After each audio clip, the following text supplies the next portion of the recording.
What is up, everybody? My name is Justin. This is Forever Self-Employed. Welcome back to another episode of the Forever Self-Employed podcast. Today, I have a special guest, AFC Vending, a.k.a. Jaime Farnsworth, a.k.a. the Polar Bear is here. How's it going, my man? I just got like 50 notifications all at once. Just boom, boom, boom, boom, boom. Dude, I'm doing That's all great. Thank you good. so much for having me, man. I really, really do appreciate you having me on this. Dude, it's my pleasure, man. I'm just so happy you could join me. I know we have a lot of stuff in common, and it's weird we didn't really know that. Like, we have mutual friend in Tim, and then we're all in that group together, but we have a lot of commonalities that we need to talk about on this podcast. For sure, man. Yesterday was the first time that we actually spoke, like not in chat, right? Right. Yeah, we had a good conversation. It was over the phone, and so it gave us a good vibe and some good momentum to go into this podcast with. Heck yeah. Man, I was So let's shopping go for ahead. healthy food. Let's go ahead and hop right into this, man. So I want to talk about your vending business first, then we'll move on to YouTube, and then on the back end, we're gonna have some more of your story and your journey. So in regards to the vending business, what made you want to get into the vending business?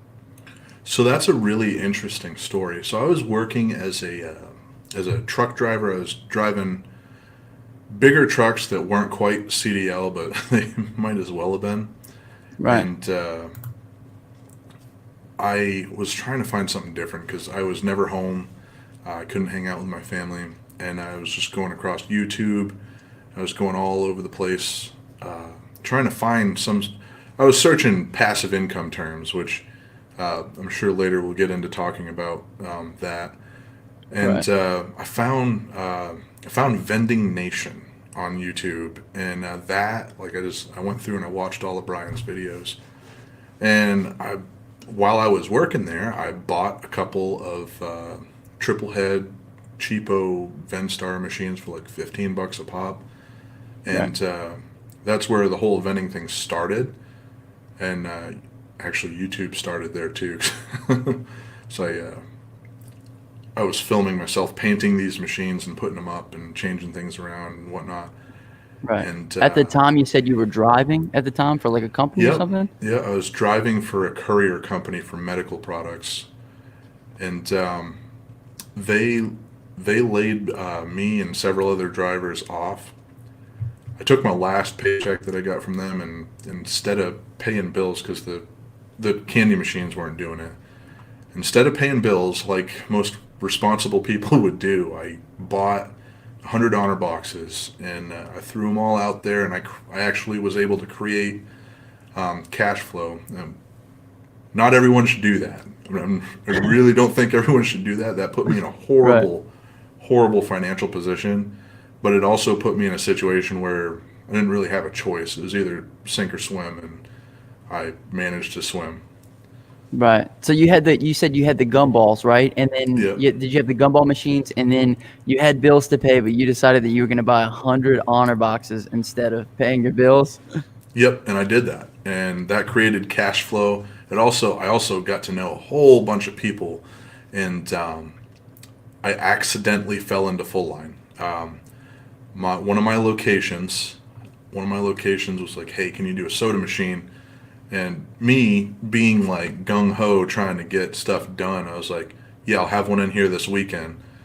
And I found one. I bought it. I moved it the wrong way, and got it in there. Fortunately, the way I moved it didn't damage the machine, and the machine to this day is still there working.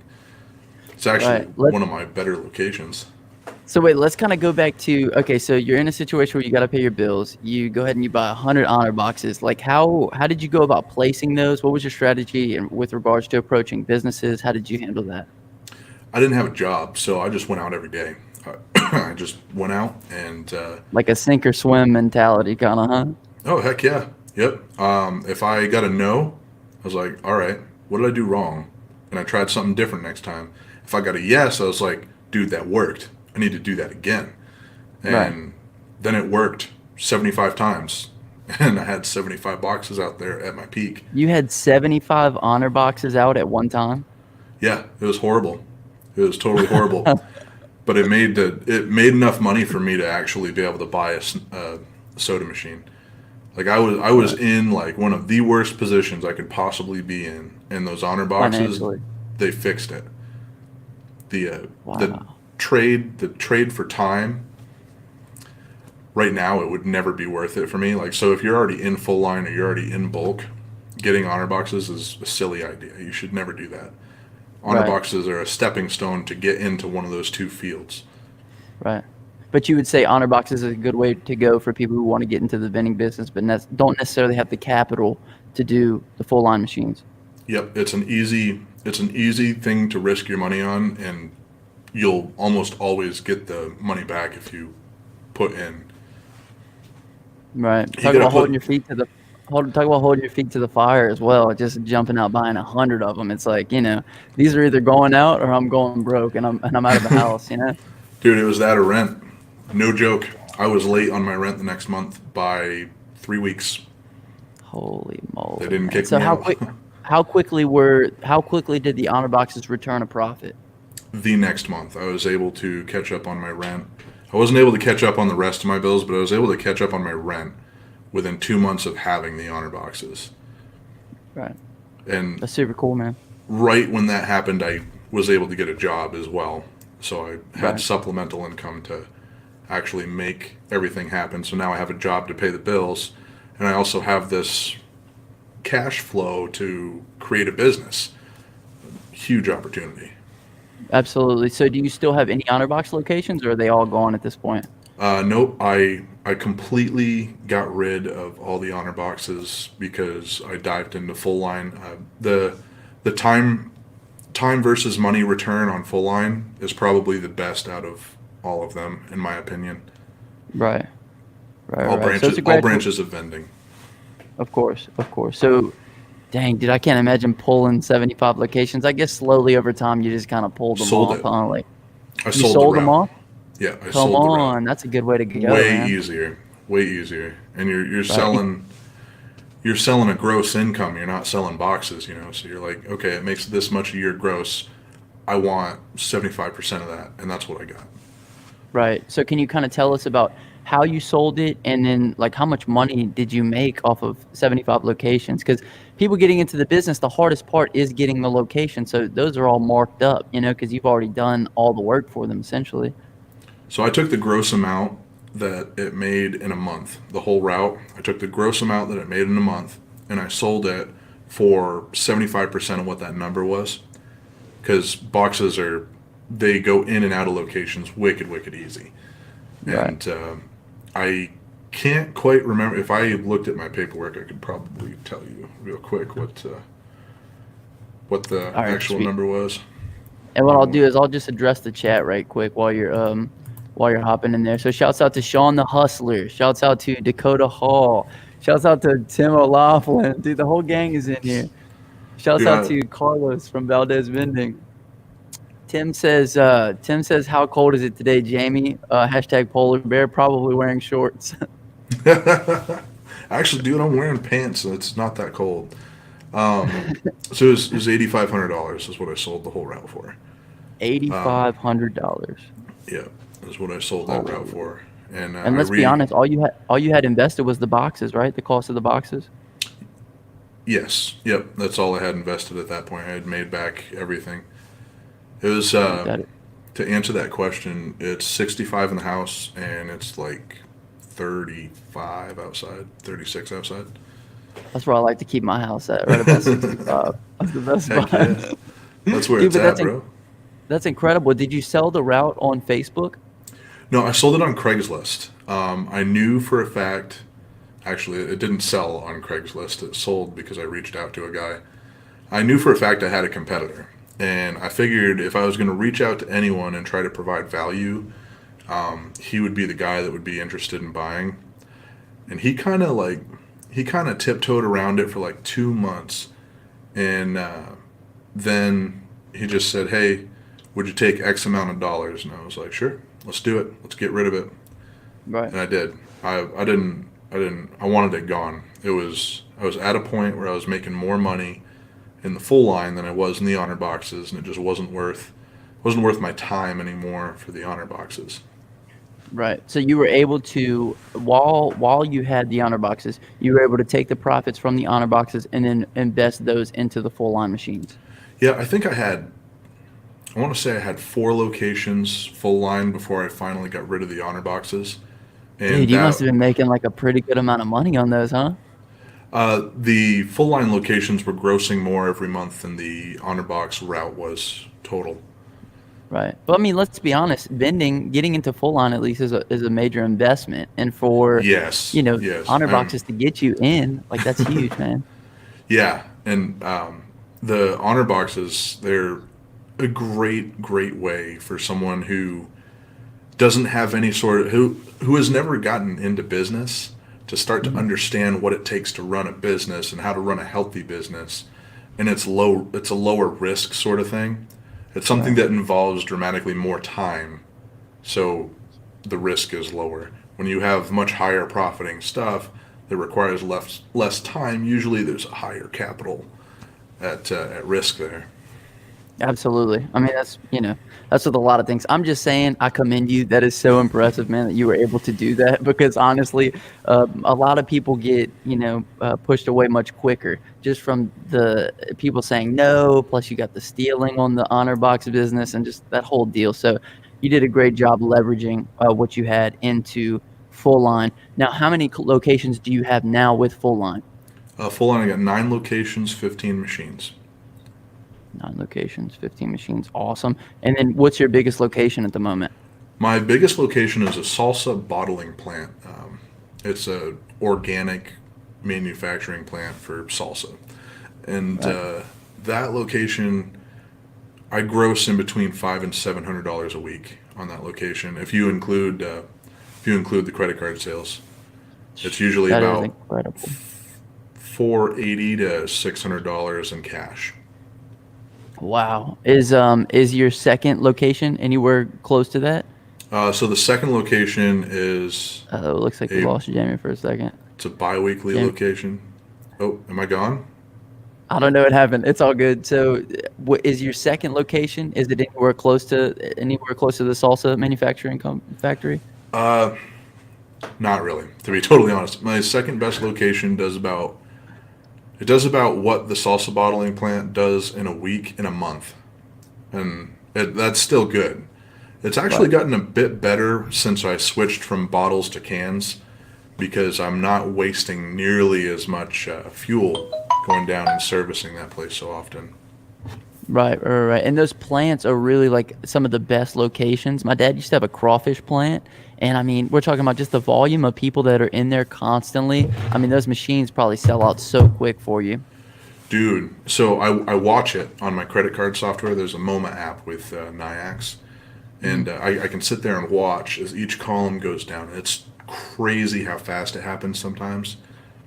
Something else that's really awesome about that is I can tell if the machine is not working, which that saves so much. That's actually a big customer service tool.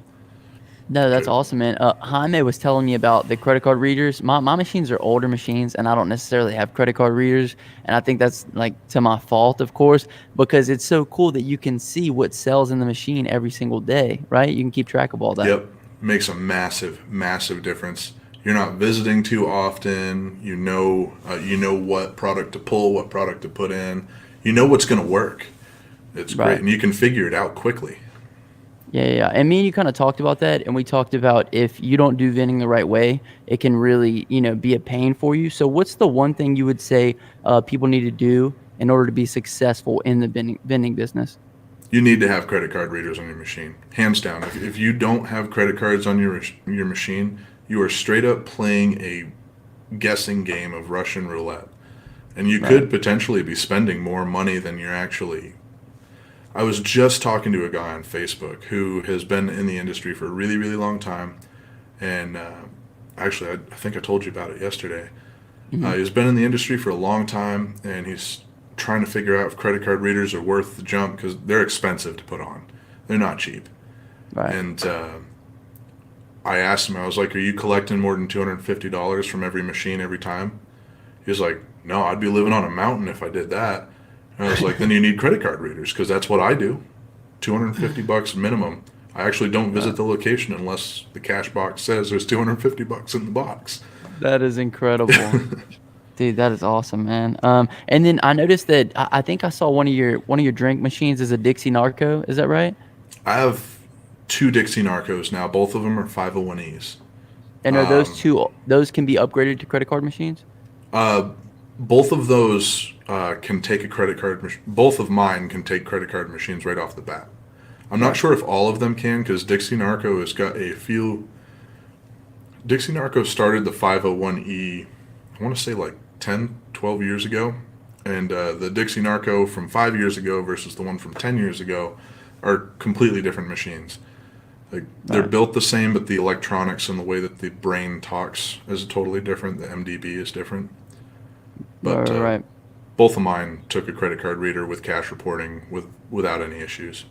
And how do you feel about, because when I was like heavy into the vending business, I would kind of give the people advice like, even if your first locations aren't the best locations, when you start landing those bigger locations like your salsa factory, you can start selling off the slower locations and then just keep adding on. How do you feel about that? Do you think that So would be a good way to grow? I'm a little bit different when it comes to that. I I keep those smaller locations as passive storage units. So I keep my machines that are not currently in good locations in Hmm. bad locations where they continue to make money just a Right. heck of a lot slower.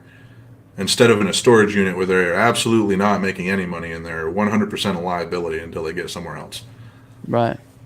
And that's the way I do it. Okay. You could sell the location off, but if you're going to buy quality machines and you're going to put credit card readers on all the machines, it might not be worth the flip in the end. In some Okay. cases, So almost you would say it's almost more valuable than to just leverage the free real estate, yep, even though they're not making as much. yep. Smart, yeah, that's Unless it's smart. a I mean, snack machine, a snack machine's a different story. Snack machine is going to cost you less money to have in storage than it will to have at a bad location. right. And are you moving all your machines yourself? I'm not sure. We're going to find out in January. I have so far, but I have to make a lot of big moves in January. I got to move one, two, three, four. I've got to make 5 machine moves in a matter of a week in January, and it's going to be a lot of work. And I'm hoping maybe I can pay someone else to do it. Dude, I know, because moving machines is a pain. That's got to be one of my least favorite parts about the business. Oh, dude, I hate Speaking it. of, yeah, speaking of least favorite parts about the business, what is the worst part about the vending business in your opinion? 180,000 flipping percent moving the machines is the absolute worst. And I've never personally experienced it because I was really smart about how I got my locations. But if you Right. get a location that you really, really had to fight to get, they kind of didn't want you there to begin with. So there's kind of this. I've heard of people having this like walking through the door, and they're just like, I don't really like this guy to begin with, you know? And I Right. have this, like, if anyone who's watched my channel for a long period of time, I develop a really, really hardcore relationship with my vending accounts. We, one of my locations, we played a joke on one of the guys there. He came up to me and was just like, hey, this is that guy's phone. Let's put it in your machine. And we did, and just watched it happen. It was the funniest thing in the world. But we can do stuff like that, and I won't get sued. Right, right, right. No, absolutely. So you make it a point to really develop a strong relationship with, the Yeah. businesses that allow you to put your machine in there. Yep, you'll notice in a lot of my videos, people walk up to me and talk to me all the time. It takes me a little bit extra time to service a machine because of it, but these guys love Right. me, and I always hand them free drinks while they're there. And they use That's the excellent. machines too. They use the machines a lot because of it. One of the biggest problems that I've had is people that tell me that they've lost money in the machine, or like it becoming a recurring theme around my vending business. How do you handle that? And do you feel like you kind of befriending them more helps, stop some of that? So regardless of whether or not I believe them, I give them their dollar back and I give them the product that they were trying to get. I don't I don't think a dollar is worth arguing over it and potentially putting a negative taste in someone's mouth about your business. Of course. But if you give them the product, even if they lied to you, if you give them the product and then you give them the dollar, they, in my opinion, I think they're way less likely to have a negative point of view on you, and Hmm. I highly doubt they'll target you for that. In my Right. area, I do have to say we're very, very fortunate, and we have fairly honest people up here. So it's not, we don't live in a very high crime rate area. I have a Right, right, luxury right. there where some people don't have that. So going back to like people that want to get into the vending business, we spoke to this earlier, but just to break it down, if someone wants to get into the vending business, you would say that they would start with the honor boxes and then leverage that into full line, correct? It depends on their financial situation. If someone Okay. has the capital to invest, I would suggest going into probably bulk first and Right. get like 10, 15 locations, see if you like it. If you like it, then I'd jump into full line or the arcade system or something like that. Oh man, that arcade stuff Oh, is fun, dude, man. I'd like to dabble in that. you have no, so a lot of stuff is considered gambling where I live. A Right. lot of stuff is considered gambling, and they are not about it.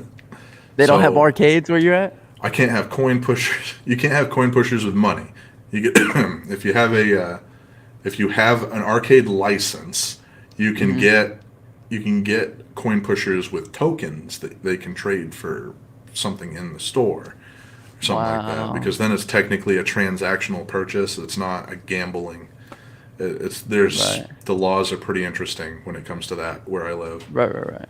Because I But mean, we're friends with, I know you watch Quick Play, of course. oh heck yeah, Quick Eli and Play. Cody are great.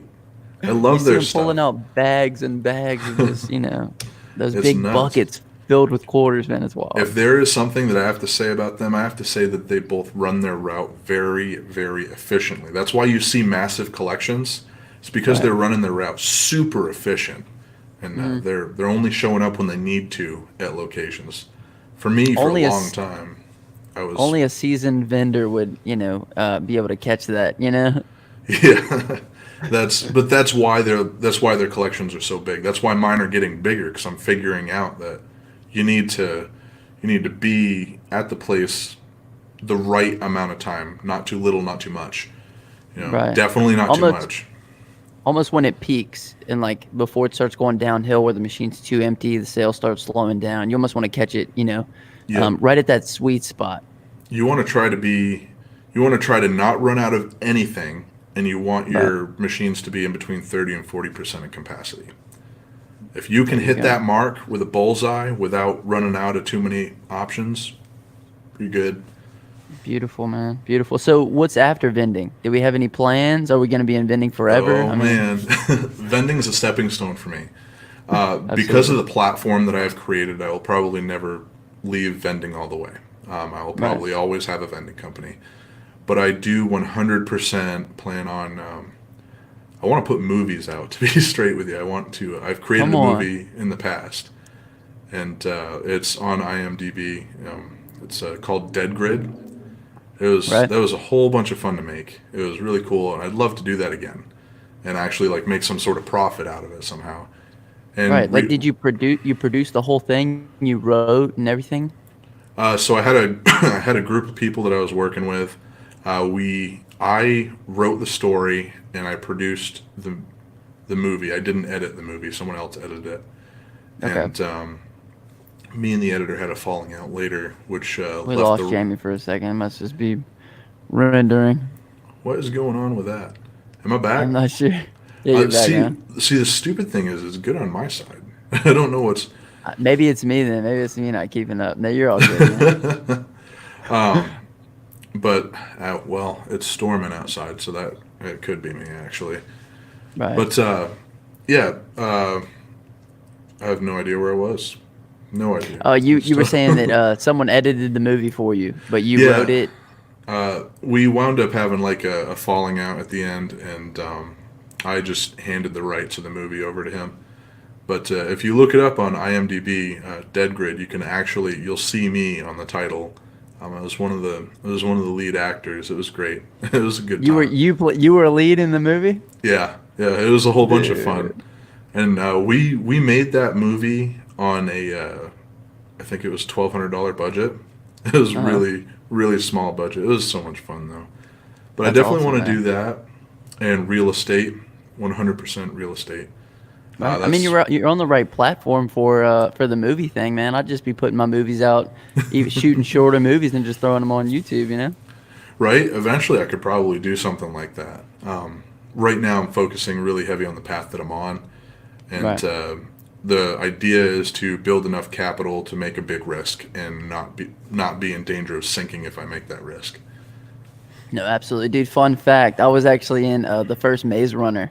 I Really? was in, yeah, I was. I was an extra, but I made the trailer, and then I'm actually in the movie for like 20 seconds or something. But still, you can Yep. see me. It's pretty cool. That's awesome. Yeah, I know a Yeah, guy that was in the original. Oh my gosh, shark movie, Jaws, the original Jaws. There we Jaws. go. Yeah, he was the conductor, the music conductor, as Right. they were walking around. But yeah, I definitely want to get into that at some point. I would just have so much fun with that. That's super fun. It seems like real estate's pretty much everybody's end game for the most part. You know, It's real where the estate, biggest and money is, man. that's That right, man. Most ROI. Yeah, that's where the biggest money is. No one can argue that. That's Right, right, right. McDonald's doesn't make their money on burgers and fries. They make their money on the real estate that they contract out to the people who make the burgers and fries. Right. Did you see that Ray Kroc I mean not interview, the Netflix movie? Now, is there a movie about it? Yeah, Ray Kroc. It's all about Ray Kroc and how he like took McDonald's, franchised it, and how he had all the real estate, how he owned all the real estate and everything, and made an empire. You need to check it There's out, man. It's on Netflix. if you like read up on how that company came about, there is a lot of twisted crap that happens. Like Ray's not the original guy who started McDonald's. There's a couple of Right. It was brothers two out in brothers. California, I think.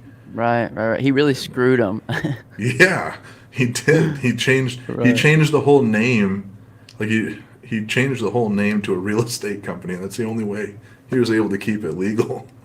It's Right, right, nuts. right. How what a wild story, man. But at the end of the day, we're talking about him. So Yep. Yeah. he did something right, I Yep. guess. That was crazy. That's so crazy. I don't know. So anyway, we're gonna shift the conversation to YouTube. So how long have you been on YouTube for? January 15th, 2018 was the day that I launched my YouTube channel. And there's an interesting story behind that, too. I wasn't originally intending on creating a YouTube channel. Hmm. On Facebook, I was posting videos of myself painting these Venstar machines that I had picked up. And Right. someone had said, "Hey, keep up the YouTube content. We really like it." And I was like, "This is Facebook. It's Facebook. Not. I should make a YouTube channel." And that's what happened. I made a YouTube channel, and Right. I never stopped documenting anything. I just kept going with it, and it was awesome. I was super happy with it. So when did you start making the vending content? Were you always making vending It was content? always from day one. It was vending content. I changed the name several times though. It was Right. uh, it was my full name. Then it was um, a different vending company.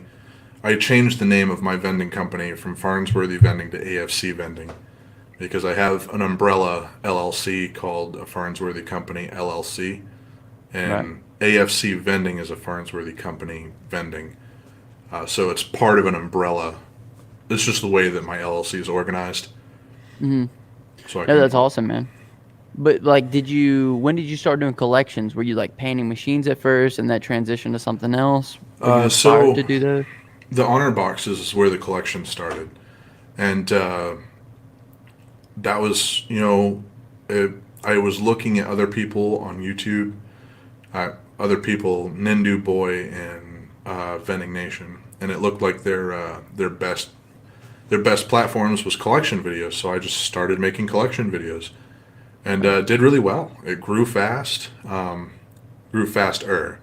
I That had was a before they long. were oversaturated. Yeah, I was really really early in the game. I think Nindu Boy and Vending Nation were the only two channels that you could really find vending content on. And I introduced my channel, and my channel didn't get big until very, very recently. Right. Then another channel called Chrome Vending hopped in, and I I don't know became where he went. I think he kind of fell off, huh? he's off on a beach somewhere, man. Who knows? But There you go. Yeah, I remember watching his videos around because he was making videos around the time that Jaime started making videos.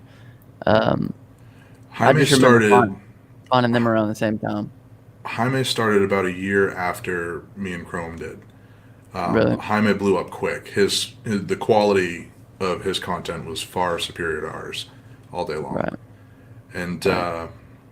me and Chrome met up with Reyes and kind of dropped the idea for Reyes to get into it, and he did, and he blew up too, which was How cool. funny is that, It man? was really awesome to see that. That was super awesome.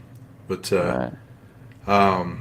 I figured out what videos performed well, and I've only released like 3 videos that I consider to be like hardcore performers, and Right. they were very, very planned. Like I waited and waited and waited for a very specific moment to film a collection, and it worked. It worked really well. I think I played the algorithm just right, and Right. You think it was just because it was a big collection, it or was what? that it was that combined with you gotta YouTube's a weird animal.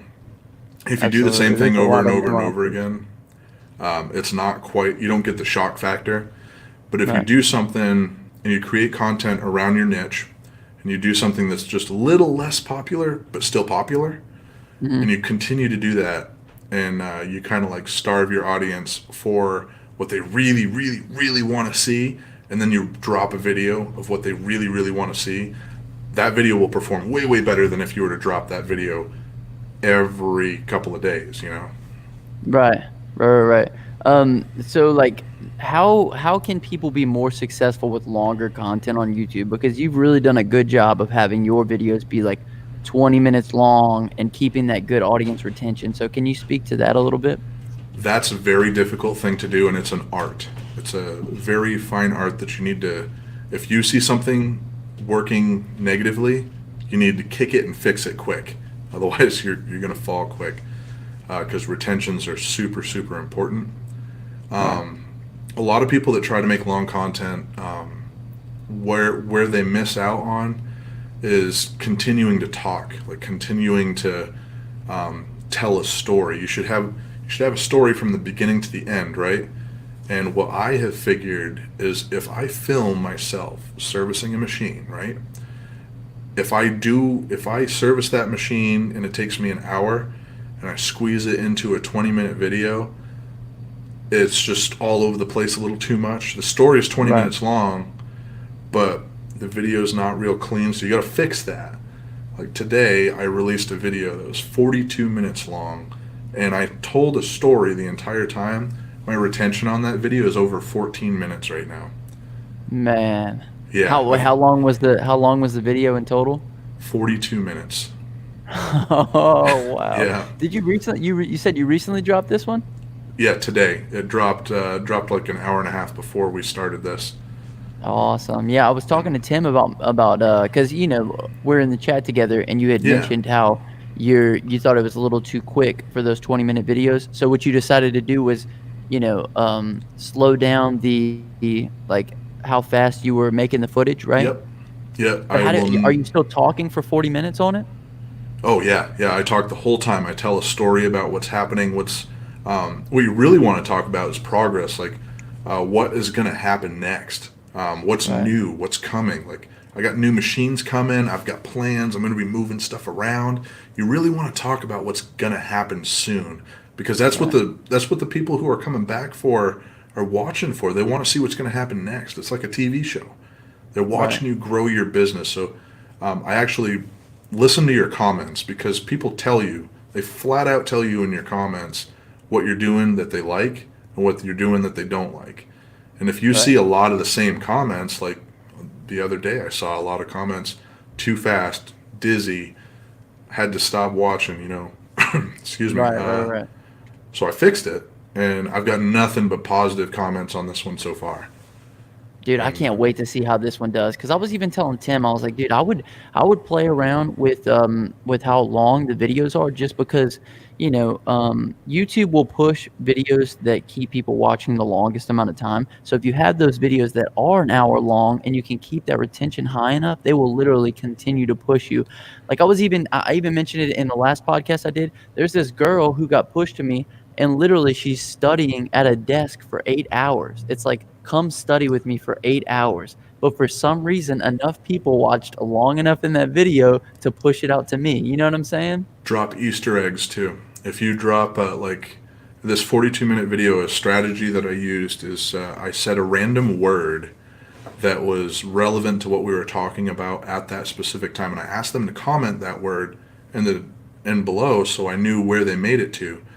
And the comments drive the comments drive your algorithm as well. You So there, you've got Jamie? I lost you one for a second, man. oh this stupid thing. Okay, hold Am on I one bad? second, guys. I'm not sure if this is on my end or what. I can see you in the software, and we're both talking. What's going on? Can you? I don't know, man. It looks like it was fun on the video, but I don't. Anyway, you drop Easter eggs, so you put a word in there that people need to comment below. Yeah, so in this 42-minute video, I've got four of them. I've got four Easter eggs. So I got one person that watches the whole thing, they comment four times. And Wow. I also know that that person's watching the whole way. And there's an incentive for them to watch the whole way because I know that they're Right. watching. And I'm like, dude, this subscriber is amazing. They watched a Right. 42-minute video. And that's like Right. really, really important to me as a creator. And I think the subscribers see that it's super important to me, Hmm. and that creates a bond between me and the subscriber. Yeah, And like a deeper relationship. yeah, Absolutely. yeah, and Yeah. it's I just really cool. I've employed the exact same strategy, man. So at the end of my, especially my pressure washing job recaps, I always have a word of the day for people to comment down below, and I tell them if they do, then I'll hashtag them a real one. I mean, it's just like a fun way, man, to like, you see who your real people are, and you see those people who stick around all the way to the end. And I always like to get them to comment something like, "Wow, that was crazy." So that way, if anybody just clicks on it and hops in the comments, it's like That's nothing but clever. like, "Wow, that is crazy." that's that's clever right there. That's actually super cool. Right, that's right, man. So yeah, you might want to use that one, on especially on those longer ones, man. Or like, wow, that ending was awesome. But anyway, I just like to mess with people a That's little bit, great. right? That's So, awesome. what advice would you give to beginners? I mean, you spoke to like, make sure you read your comments because people will give you enough feedback. But like, what if people aren't getting feedback at first? You know how that beginning stages can be hard. So pay attention. YouTube gives you a whole bunch of tools to figure out what is working and what's not. Mm, If if you are brand new and you're sharing to your friends, you're sharing to Facebook, you're sharing to family, and you got a video that's got a retention time of 2 minutes, and then you got a video that's got a retention time of 6 minutes. What in the world did you do different in that 6 minute video than the 2 minute video? And is the content the right. same? Are you staying in your niche? You got to ask yourself a whole bunch of questions and look at the tools that YouTube gives you, because when you're able to read them, the there isn't really a whole lot of reason to fail unless you're just not listening to what is being shown to you. Right. And I think it's a good thing for Patience. people with patience. That's what I was gonna Oh, say. my You read patience. my mind. You've got to be patient. Right, right, right. Because you've built a solid core audience that will support you, especially when you drop those longer videos. So when you first start, man, people are just going to be stumbling across your channel. They might not watch too much, but you just got to get through those first 100, attempts and see what sticks and just readjust from there, I think. Yeah, and I've actually got a strategy for pulling new viewers in. I use clickbaity titles with collection videos that perform really, really well. And well, it's not like totally clickbait because at the end of the video, it's actually a picture of what happened, and Right. it really works to pull people in. And the people watch that initially. They watch the collection videos initially, right? And then they're Mhm. like, "Huh, I want to know more about this business." So then they get vested and they want to see what I'm doing. So then they watch me fill up machines and how I do it. how often I do it. They ask a whole bunch of questions. I try to be very responsive, and like I said earlier, it creates that bond that builds a really hardcore core audience. And Right, and that's most important is that core audience, man. I think my core audience is around 22,000 strong right now because an average video for me is doing about 22 in a 3 day period, Dude, that is which is incredible. which is I great. I cannot wait to see how your longer content fares, especially in, because it's essentially the same thing. The 20-minute and the 40-minute video is essentially the same thing. You're doing a collection, you're speaking about what's going on in the business, but I just can't wait to see if that 40-minute video gets pushed even more just because people are watching longer into it. Yeah, when I saw, you know how after a couple of minutes YouTube will give you, or I think it's a half an hour, YouTube will tell you what your retention time is in Hmm. your dashboard. Right. When I saw the 14-minute thing, I was like, what? Never above 10 minutes. Even 10 Right. minutes is remarkable. 10 And I minutes was is like, absolutely crazy. Yeah. I was so shocked to see that 14 minutes. It's so crazy. You sent over one of your average view durations, and it was like 10 minute on a 20-minute video, and I was like, "Holy Yeah. smokes, man, that is incredible!" That's the power of a core audience. That is the Right. power of interacting with everyone you possibly can and just Hmm. trying to be a genuine person.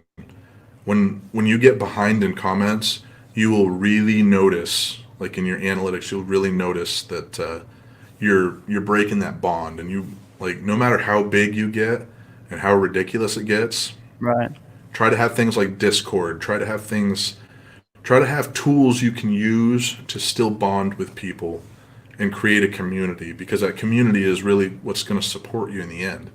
Right. Very smart, my man. Very smart. So, did you get on the trending page of YouTube, and how were you able to do that if you did? That shocked me when that happened. I got an email from YouTube one day. They were just like, "Hey, your channel's growing at a larger than normal rate. We're going to put you on trending and make you grow more." And I'm like, That's "Okay." crazy. It was The awesome. skies just opened up and the light just shined down on you, the YouTube lights. Yeah. Dude, So that's incredible. that day alone was literally the same. Financially, it was the same as the day that my video went viral. Really. The finances were the same, only it was spread across like 15 videos, and it was a super cool experience, man. Super cool How experience. cool is that? So, was there anything you can attribute to that happening, or do you think it was just the core fans? Any advice you could give for somebody else wanting to get in that situation? There are Obviously, not it's like the lottery of YouTube, you know? there are not a lot of people that will actually stick with YouTube long enough for it to happen, but YouTube actually makes a solid effort to rotate out every single person. And I actually don't know of someone over 100K who hasn't been on trending at least once. I've never Right. met someone that hasn't been on it and they've Mhm. gotten that far. So I would imagine that YouTube makes the rounds. They have to do it, like if you think about it, they have to do it every single day. They've got 24-hour periods. So 365 opportunities a year, right? To land on So trending, right? yeah, that's a lot of opportunities. Yeah. I mean, there's a lot of Not channels. There are a lot of channels, but there aren't a lot of channels that really push it that long. Right. So would you say that you were growing the channel so fast because you were asking for the subscribers at the beginning of the videos, or what was the secret sauce to kind of getting that traction? You remember that strategy I was talking about earlier, where I wait to release a really solid video that I think is going to hit all the marks. Right. That is the strategy. I've been a channel since 2018, January 15th. So we're coming up on what, the third year?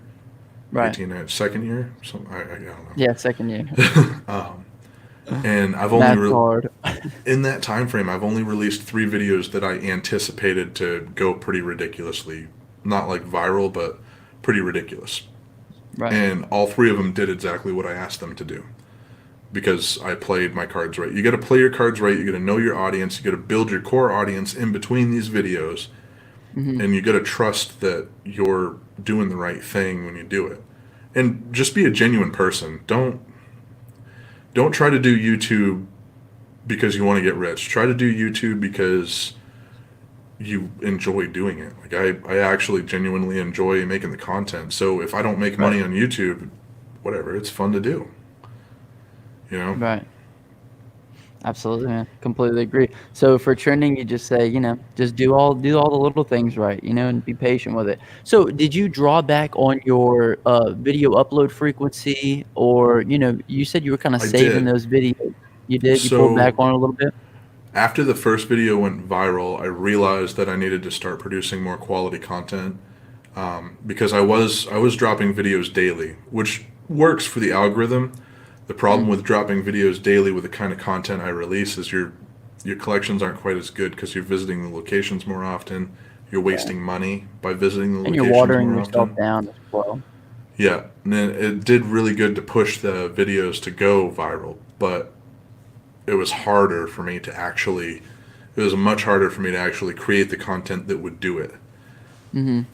So I definitely scaled back. I do one video. I think as of today, I'm gonna do one video, one what is it called when you release it? I just did it today though. Oh, a premiere. Yeah, I I'm wanted gonna to do talk a to you about that as video, a well. premiere, Premiere. and a live stream every week, and I think that's what I'm gonna stick to.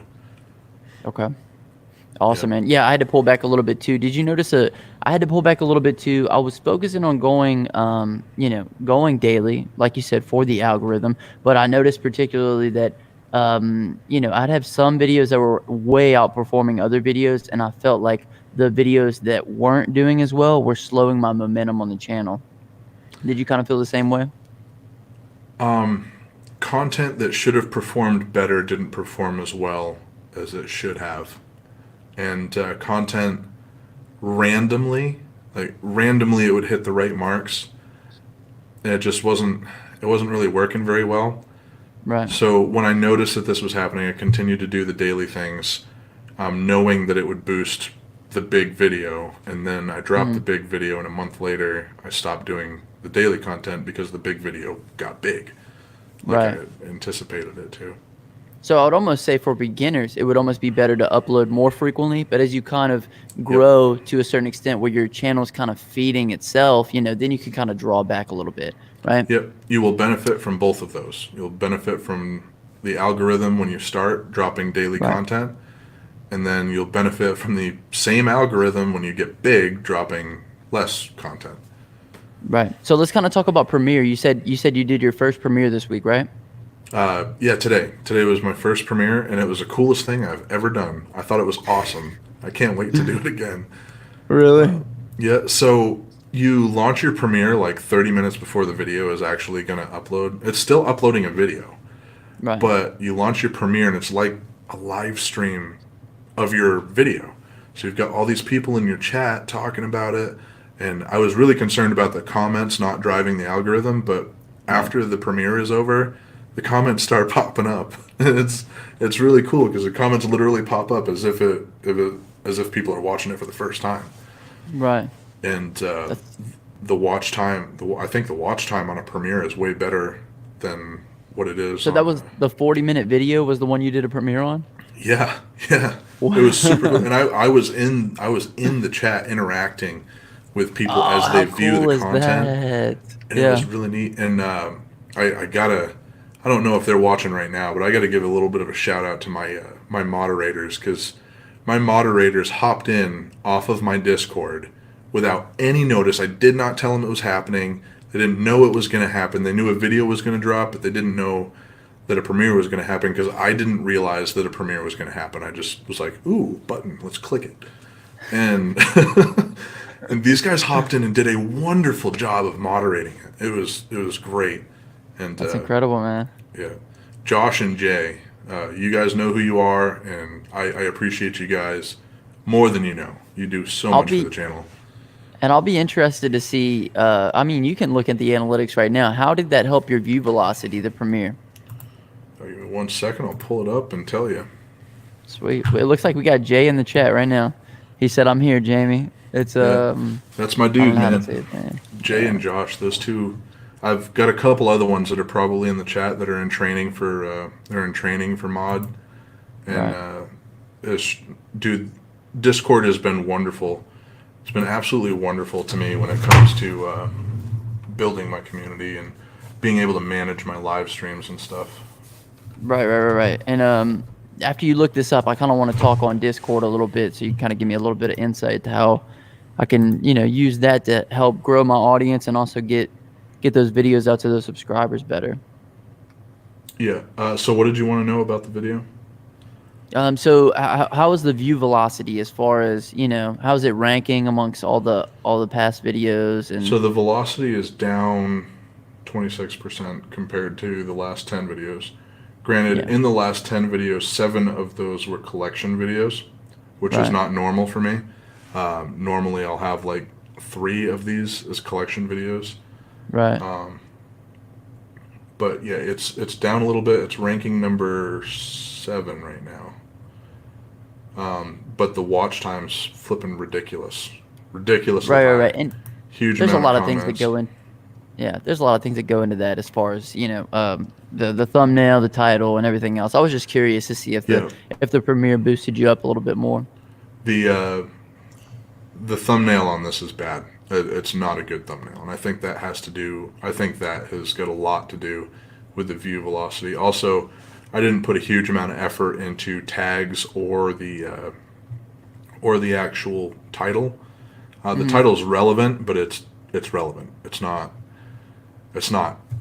captivating. You know, it's not a super Right, captivating video, and I did not expect it to perform incredibly well. But right. for what I'm doing, it's outperforming videos from 2 weeks ago that were better content than this. So It's if I look excellent. at it Yeah, that way, it's doing better than what I was doing 2 weeks ago with better absolutely. And content. yeah, so can you kind of speak on Discord, how that's helped you to get closer to your audience and also helped you, get that view velocity going and get those people on to YouTube? So Discord was actually recommended to me through my comments. Like I listen to my comments a lot, and after it got recommended more than 10 times, I was like, okay, I should probably do this because people want it. So I created a Discord. I had no idea what I was doing. Really had no idea. So I actually got on a live chat with one of my subscribers, random one of my subscribers, and they helped me put the Discord together. And then I had a couple of people that wanted to moderate, so I made a whole bunch of people moderators. Got rid of a Right, couple of people because they weren't really actually moderating; they just wanted the title. right, And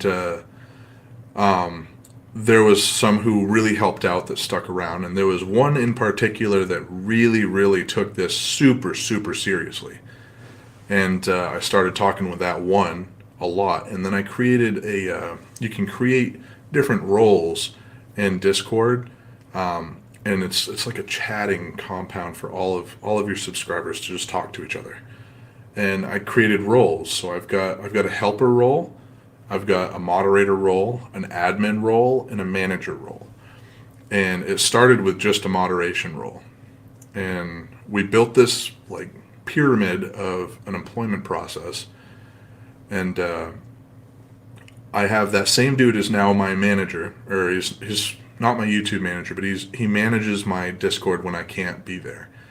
And right, I have an administrator, and I have 2 moderators, and I think I've got 3 helpers. And you have to be a helper to become a moderator. You have to be a moderator to become an admin. You have to be an admin to become a manager. So you have to go through these steps.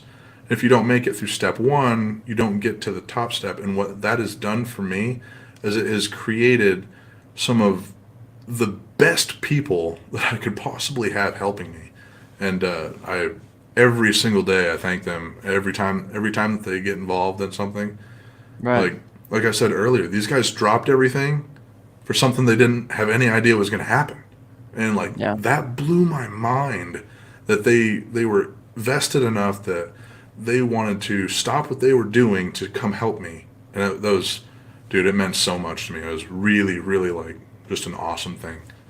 And right. So how did that's that bond that I was talking about. and yeah, you're building that bond deeper, absolutely. And Yeah. how did you start growing the Discord? Did you just announce it in the video and you were able to pull traffic over there? So I keep it in my descriptions. I announce it in most videos, every live stream, my managers and my Discord people, they'll come in and they'll post links.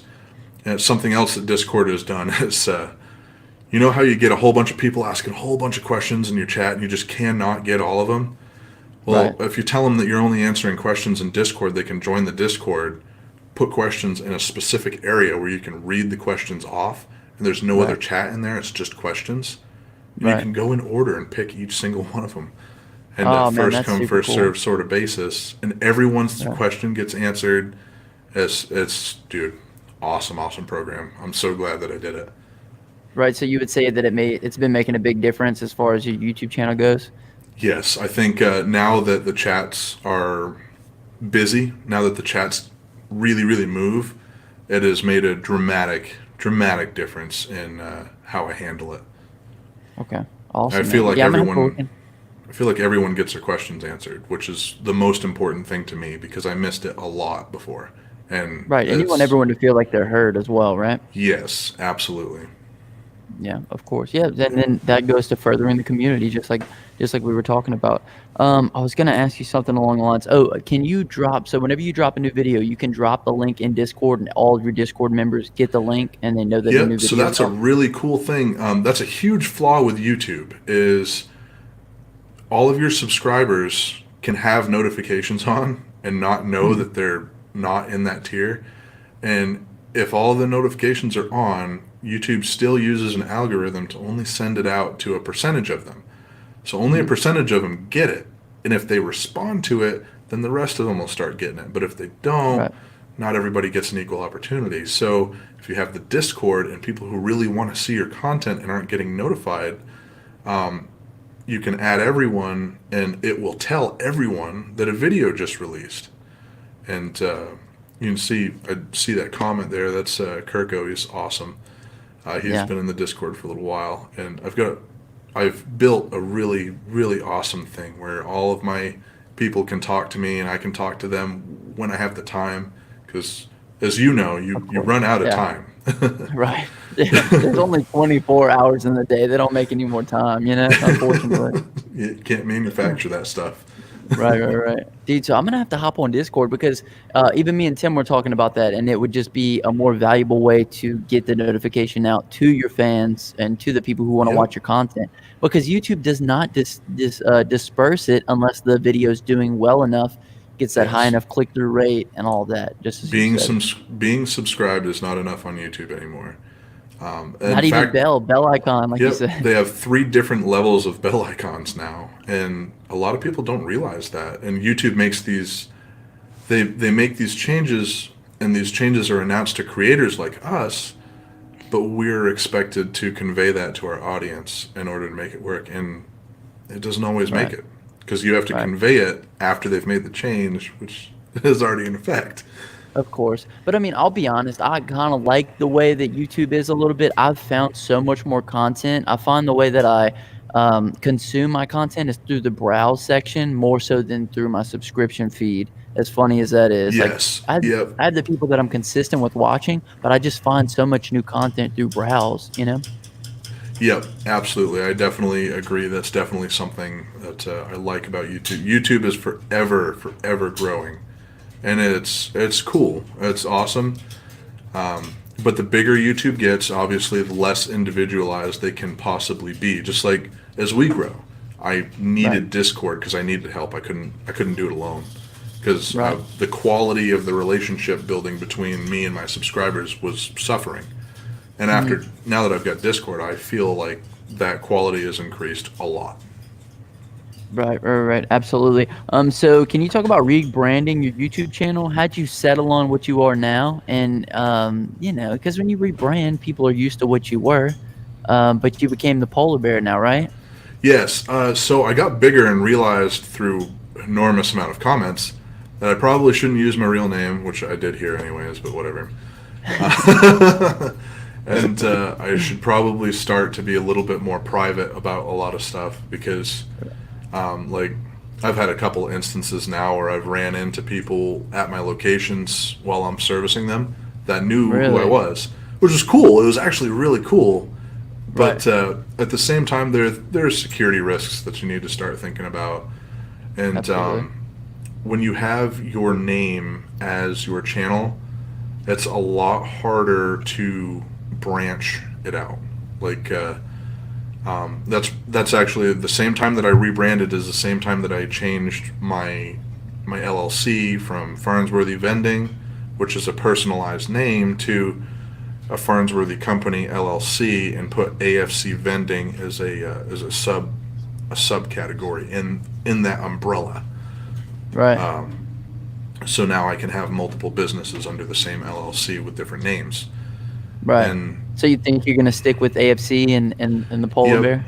AFC, it's going to be AFC everything. If I start a movie company, it's going to be AFC Productions, and my go to is Polar Bear. And this How did Can you talk about how didn't Tim help you out with the polar bear? Can you kind of speak everyone's on how always y'all got called to me a that point? bear. Everyone has Okay. always called me a bear, and a whole bunch of people were talking about one specific video where I am wearing a t-shirt and shorts, and there's snow behind me. I mean, it's like 40 degrees out, so it's warm out, but Yeah, people right. people, people from other places would not think that 40 degrees is warm. 40 degrees Of is course. warm after a 10-degree day. So Yeah, I'm out there right. in shorts and t-shirt, and Tim actually said it first. He was like, "Man, you're a polar bear." And then in a live stream one day, I was just like, "Man, I'm the polar bear, blah blah blah," and everybody jumped on it. Everybody jumped on the train and loved it. And then Bear Come on. Squad became a thing. Like hashtag Bear Squad became something. It was just like it just created this kind of like now I've got a Facebook group called Bear Squad Supreme, where my Patreons can go in, and we have conversations in a Facebook group, and they get, obviously because they pay for the content, they get special content that other people don't get, and Right. stuff like that. And it's just become the theme. Polar That's bear. that's super awesome, man. Can you so how did you start to grow your Patreon? Because I'm kind of in a situation where it's kind of hard to grow your Patreon, especially when you're showing people how much money you're making. You're talking about how much money you're making. You Can you gotta you kind gotta of speak? provide value. You have to provide value. Okay. My Patreon members, they can purchase a phone call with me and have one-on-one coaching, Mhm. which I am very very transparent about. That I'm still learning as I go. I've gotten pretty good with what I'm doing, but there are Right. things I don't know. So there are things I'm not going to be able to answer. And Mhm. for the $1 tier that I have on it, you guys get content that is unlisted that other people don't get. Right. And it's actually a solution in a couple of ways, because the how-to content doesn't perform on YouTube, and It doesn't. Yeah, the absolutely. people that subscribe to the Patreon, they get access to that how-to content that I've created that no one wants to watch, but they Right. want to watch it. Like Mhm. I can't go out of my way to create a video that's not going. There's Gonna a do well. lot that goes into a video. Right. A lot. If I have to dub a video for 42 minutes, I actually have to dub that video for like 3 hours. It Right. takes a long time to dub it correctly. And Right. heaven forbid you screw up really bad right in the middle of it, you know?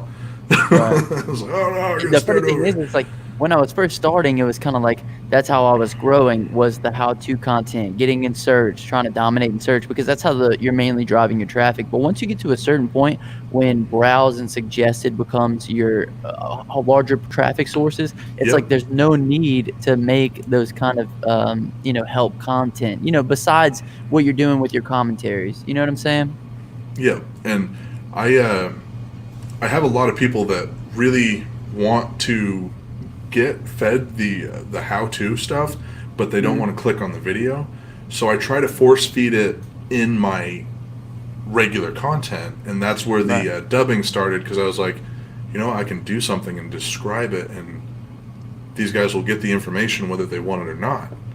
Right. And a lot of the people that want the content will still get it, Mhm. while people that want the how to will still get it. And if people want like a hardcore breakdown, they can go to the Patreon and get a hardcore breakdown on how Right, things so it's like happen. a how-to disguised as a that I do the same thing. I'm like in all my videos, I talk about how I get the job. I talk about marketing strategies, how to deal with customers, all that kind of stuff. Because it's content, but yet it's disguised around this job recap. Yeah, it's you have to. It is your job as a creator to make content that is easy to digest.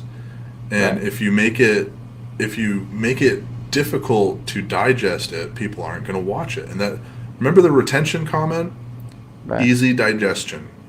Easy for someone to take in. It's really easy for someone to listen to what you're doing and put the Mhm. phone down and do something else while they're listening to Right. what you're doing.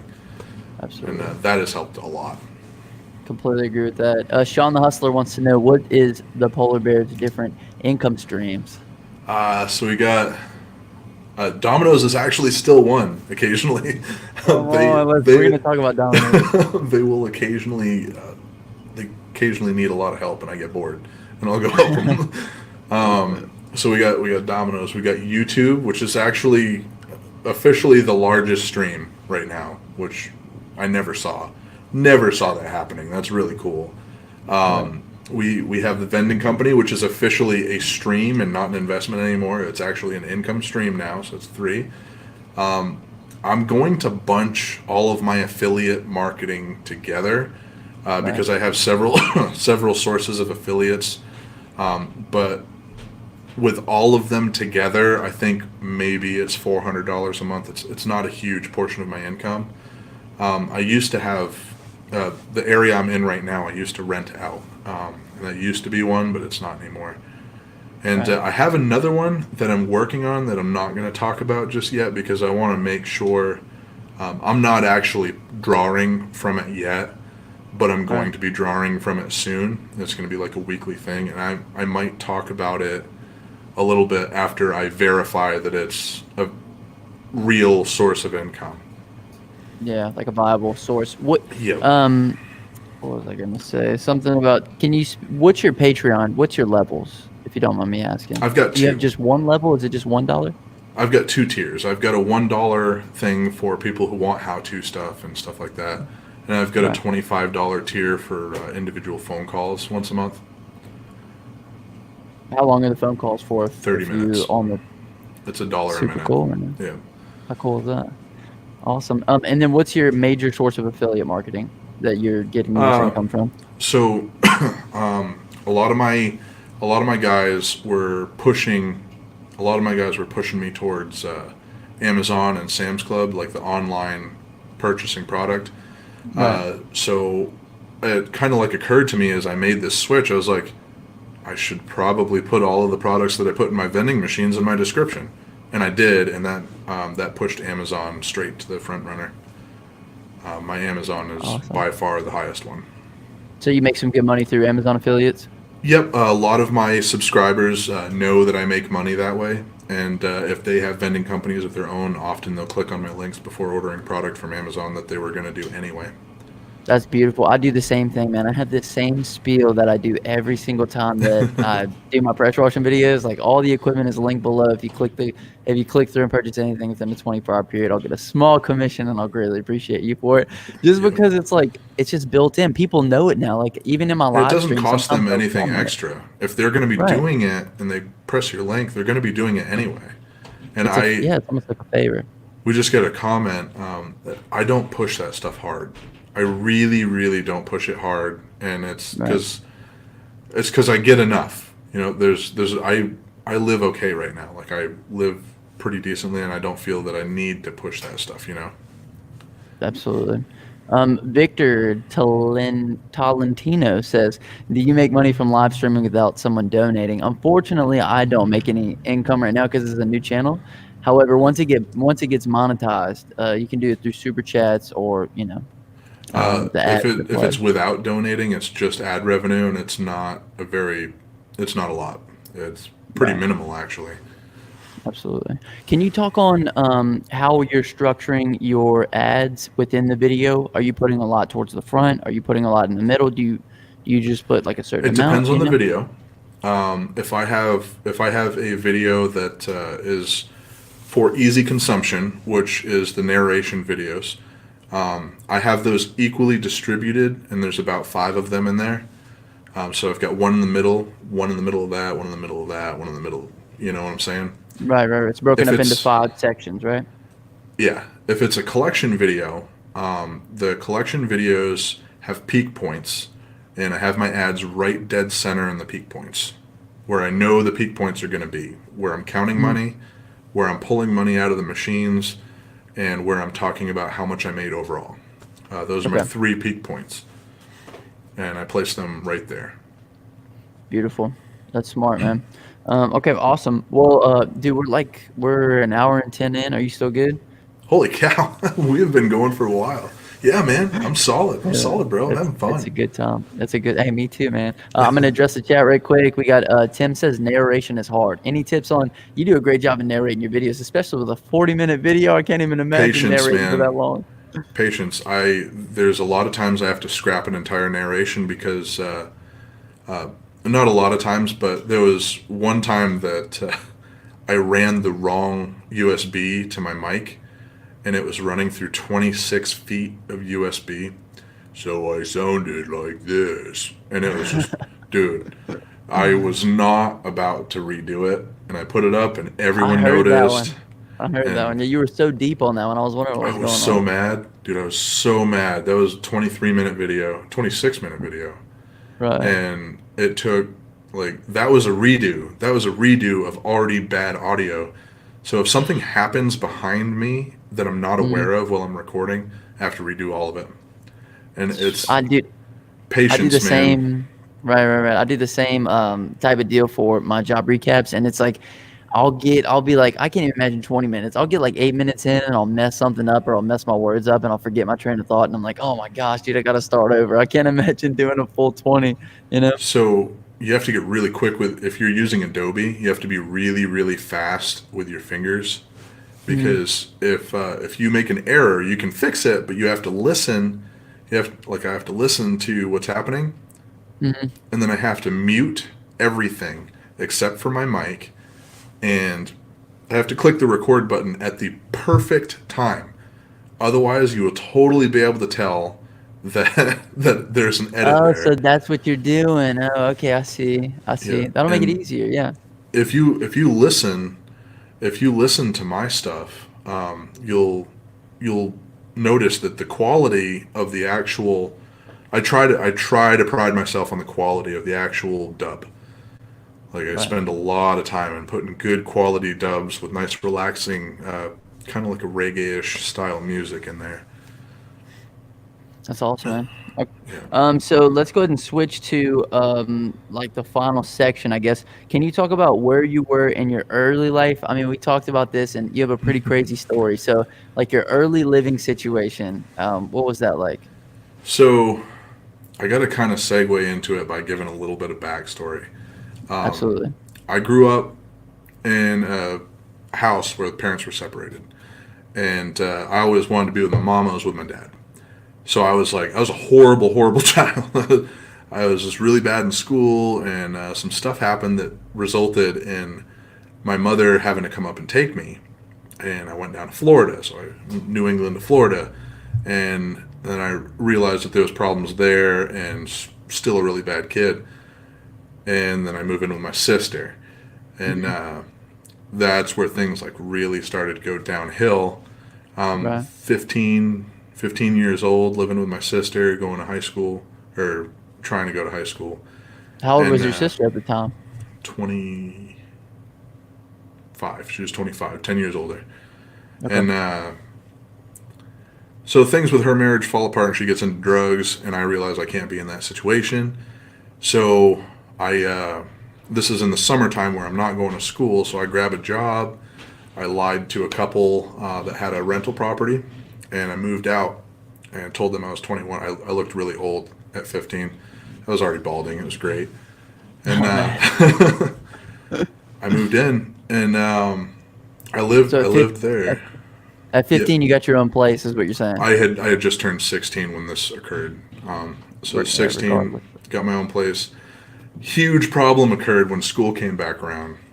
If you don't legally get emancipated and you try Mhm. to go to school, they don't do it. They're not about it. Right. So I did the worst thing that well, I wouldn't say it's the worst thing. I went to that school and I sat in the guidance office every single day for 3 weeks. It was before the Mhm. principal came out and handed me a schedule. And I'm not sure how they did it. I'm not sure. But Like, that's because you wanted to go to school? yeah, yep. I would go to Wow, work and man. then I'd go to school and I'd just sit there and not do anything until they let me go to school. That's And crazy. I was horrible. Got horrible grades straight up until then. Then I took school very seriously and did very well. And I was working, and my graduation was going to be 2008. That's when I was going to graduate. I was really stoked about it. And my senior year, um, I missed a lot of school. There was 180 days in school. I was there for like 90. And in South Carolina, if you miss 5 days of school, you you fail. At the end of the Right. year, I was like, "Yep, I'm gonna fail." I was only there for like half of it, but I had a good average. I don't know who was. To this day, I don't know who it was. Or maybe it was all the teachers. Maybe someone knew about the situation somehow. I don't really know. But I had 4.5 absences on paper. Don't know how that Wow. happened, but it happened. Right out of school, the recession hit, and I was working for Ford at the time as a automotive technician, and lost my job. So I'm fresh out of school. I've had a steady place since I was 15. This awesome Mexican couple think that I'm now 25 or something like that, and they've brought me birthday cakes and stuff. They're great people. They really were. They Right. didn't speak any English, but I loved them so much. It was probably the most genuine people I ever met, and I had to leave. I had to leave. I lost the place. I didn't have any money, and it wasn't happening. So I started living on the streets for a while, and I'm out trying to get a job, and you kind of get scruffy after not being able to shower and stuff. But there are shelters that you can go to, or you can get a shower, you can get a shave. They'll provide you with clothing and stuff like that.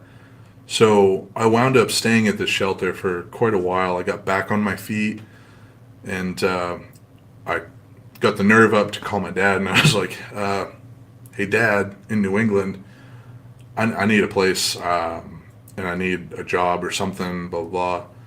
And I wound up saving up enough money because my dad doesn't have any money.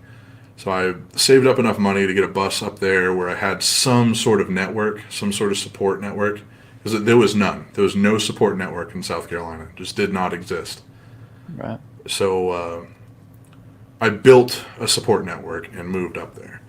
And now I've got family around me, and I worked a couple of odd jobs getting out of this bad situation. I worked a couple of odd jobs, and then I started working as a truck driver, and we've gone on from there. What happened from there? But I've always had this mindset. Like, I've always had this mindset that I'm not gonna fail. I don't care how bad things get. I will never fail. And to this day, having that mindset has really put me into the position that I'm in now, which is we've got multiple streams of income now, and Right. operate a business. I don't work for anyone else unless they really beg me to. That's awesome, man. I'm sure you're pretty frugal then. I mean, you came from very modest means, right? Yeah, except for when it comes to my daughter, I spend way too much money on my daughter. Of course, yeah. But yeah, I'm very very tight with my budget. I'm very aware of my budget. I think more than anything, I'm aware of my budget. Like, I have a lot of Right. friends that don't have one. They don't have a budget. They just pay their bills. I'm like, Right. how do you know how much money you're going to have at the end of the month? Oh, I don't know. Right. It's like, do you run out of money all the time? Oh. Right. But I'm sure you're not. But I'm saying is like you're not going out spending those YouTube checks like on crazy things or anything. No, Because I am spending the money though. I'm spending it on assets, on things that's going to make me more money later because YouTube's not forever. right, no, absolutely, absolutely. That sounds like something out of Rich Dad Poor Dad. Have you ever read that book? You know, I've never read the book the whole way. I've read like halfway through it. I've never read Yeah, the book the whole way, but I think I remember a portion of that book talking about a stream of income isn't forever or something like that. I can't yeah. Well, remember. it was like middle class is always going to be poor because they spend their money on liabilities. As the rich will always be rich because they spend their money on Dude, assets. it was so. I never learned about that in school. Never learned They about that in won't school. teach you, man, because that's some It good was information you need so to know. hard for me to really, really in depth understand what a liability was versus an asset. Like I always thought a house was an asset, no matter what. Like it Right. was an asset. That's what I thought. But Mm, I didn't realize there was a question involved there. The right. question is, do you live in it or do you rent it out? Because if you live in it, it's a liability. It's not an Right. asset because you got to pay for it every month. You got to fix stuff. Stuff breaks. If if you're making money on it, same thing with a car. If you rent a car out, it's an asset. You Right. you have a car that you use every day. It's a liability. It's one of the most expensive liabilities you can own. Absolutely. So Victor Tolentino wants to know, what do we use to edit our YouTube videos? I use Adobe Premiere Pro. I purchased the annual program because it's significantly less expensive that way. Mm, Tip to everyone: no matter what you subscribe to, regardless of what it is, pay annually, not monthly. But yeah, good tip. Adobe. Why? Because it's just because it's cheaper. Yeah, it's less money to begin with, so it's less money that you're putting out to begin with. And on top of Mm, that, you don't have a monthly payment. Having monthly payments can really, really destroy someone if they get put into a position like what I got put into, where suddenly there's no income and you weren't expecting it whatsoever. Boss walks in, hey, it's a right. recession. It doesn't matter to me, but you don't have a job anymore. Right. So you are obligated to prevent yourself from being in bad positions. It's Absolutely. no one's fault but your own. If you get thrown into a bad position, you can't crawl back out of it. Mhm. I use Final Cut Pro. I bought it one time. It was like $300, and now I have it all the time. So such a valuable tool. Vendiz says they're pros. They probably use Adobe Premiere Pro. I actually found this free software that's pretty decent called Kden Live. I'm not sure what that one is. You know, I've used Kden Live. I didn't really care for it much. If you want to use free software, I think the best free software I used was probably Lightworks. I really enjoyed Lightworks. Worked pretty good for me. Right. And the thing is, I've used Final Cut Pro for so long that it's just like all the commands are second nature to me. Like I'm the fastest in Final Cut Pro. I can't switch now. I'm just Yeah, if you and I were to switch editors, I bet you we would both suck so bad. oh, we would be so terrible because it's like, oh, it's almost like a different language, man. You get this thing in front of you, and it's like, what am I looking at? Wait a second, the R button does not mean rate stretch. What's going on? Exactly, man. Okay, so Kirko said that that's a good book, and then Parker said that that was the first book that he ever finished, Rich Dad Poor Dad. Let's see. Parker said, do you like Final Cut Pro, dude? I love Final Cut. It's the best." And then That's Mac Victor, only, isn't it? yeah, Yeah, I it's only couldn't on run Mac. that if I wanted to. No, yeah. So yeah, and that's one reason why I want to build out a PC so that way I can have the better computing power, like we were talking about before we hopped on here. But Yeah. unfortunately, it's I can't run Final Cut Pro on it, so I don't know. I'll Yeah, figure something that out. is the one thing that like Macs have a really awesome reputation, but that's the one thing that kind of stinks about them is you get what you buy. You can't change anything about it. Absolutely. The Now, the one PC thing I will, you can go hardcore with a PC. yeah, it's kind of like the difference between iPhone and Android, or Apple Yep, or whatever. Yeah, just because like, dude, I have a laptop that I've had since like 2012, like early 2012, and that thing is still chugging. If that was a PC, oh man, I bet it would just be, I think it would be toast by now. I feel like, that's um, true. That's actually very true. PC laptops are flipping horrible.